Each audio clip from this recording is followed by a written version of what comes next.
আসসালামু আলাইকুম।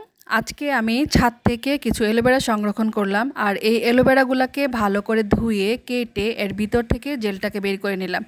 এবার একটা ব্লেন্ডারের সাহায্যে অ্যালোভেরা জেলটাকে ব্লেন্ড করে একটা ছাঁকনির মধ্যে ছেঁকে আমি অ্যালোভেরার জুসটা নিয়ে নিলাম। এই অ্যালোভেরার জুস দিয়ে আজকে আমি সাবান তৈরি করব আর এর জন্য লাগবে একটা গ্লিসারিনযুক্ত সাবান।